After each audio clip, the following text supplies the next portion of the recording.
Welcome you guys to day one of Interstitial Cystitis Association Walk for an IC Cure, Walk for IC Awareness.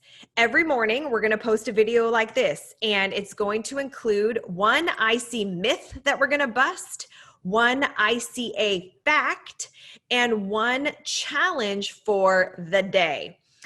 In order to participate in the challenges, you are going to post whatever it is on social media, either on Instagram or on Facebook, and use the hashtag walk4IC 2020. And in that way, you'll be eligible to win some good prizes. So for this first day, we are going to go over IC myth that interstitial cystitis is a rare women's disease that typically affects people in their 40s. This is a huge myth. And the reality, the ICA truth, is that it can affect men and women. We're finding that the numbers are relatively equal, a little bit less with men, but men and women can both get interstitial cystitis. Sometimes in men, it's actually called chronic prostatitis. It can happen to anybody at any age. And the most common onset of symptoms happens with people around their 20s, sometimes even into their teens.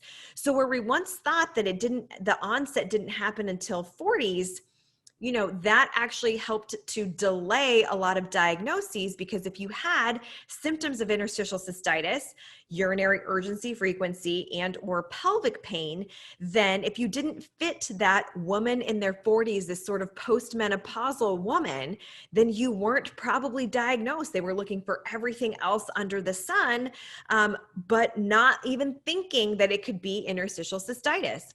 And in some of the most recent research of epidemiological research that has been done, we're actually finding that with that definition of interstitial cystitis, meaning that you have to have urinary urgency and frequency and some pelvic pain, that the incidence of interstitial cystitis in the United States alone is actually up to 12 million people. And so where we once thought this disease was quite rare, we're actually finding that you are certainly not alone in struggling with these symptoms. So I hope that the more that we raise awareness and we bust these interstitial cystitis myths, we both in the healthcare community and in the patient community, we can help people get diagnosed earlier and actually help people to get started with treatments earlier. For your ICA, or Interstitial Cystitis Association fact of the day, we're going to say, did you know that the Interstitial Cystitis Association has an online support group on Facebook? You are welcome to join. It is an awesome group and it's positive. We make sure that it is positive. It's practical. We try to have as much evidence-based information on there as possible. And it's moderated by staff members of the Interstitial Cystitis Association and myself, who's on the board of the Interstitial Cystitis Association and a practitioner myself.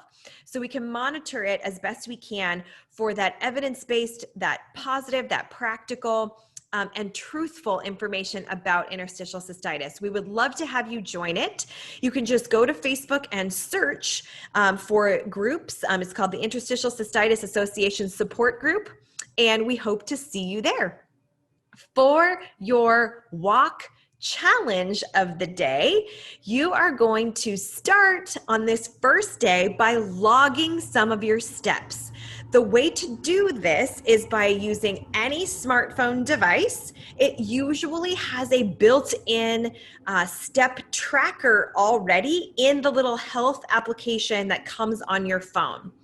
So you're going to go into that app, you're going to log your steps in. So you go into the Run Sign Up website where you signed up, and you're actually going to put in your steps. We have a ongoing step goal for this entire week, so we can see how those steps are ticking up. We can see how collectively we are walking for interstitial cystitis awareness together. If you have a wrist tracker, a smartwatch, a Garmin thing, whatever, a Fitbit type device, that is totally great and fine. This is really just a self-report of how many steps you're taking per day. We hope that this is a challenge for you to slightly increase your steps wherever you are. So if you can't participate, that is totally okay. We understand the physical limitations sometimes that IC has. And so what we're going to ask you to do is get a family member or a friend to participate for you. You can log their steps under your name. They're going to walk on behalf of you with interstitial cystitis, and you can participate that way. And if you can't do any of those things, you can still participate in spirit for sure. Any step logging that you do, I want you to upload it onto the website. I also want you to use the hashtag walk for IC 2020 so that it goes out on Instagram and Facebook. And so everybody can kind of see where everybody else's step count is. It's going to be a wide range. Some people are going to be gung-ho walking 10,000, 15,000 steps a day. And someone else might get lucky to walk a couple hundred. And that is okay. Every step counts on this day one and all of these days of this virtual walk. So for the IC myth, we have that we busted the myth that IC is a woman's condition. It is rare and it happens in your 40s. That is now busted. We have the ICA fact that we have a Facebook group for IC support, and your challenge today is to log your steps. Have fun.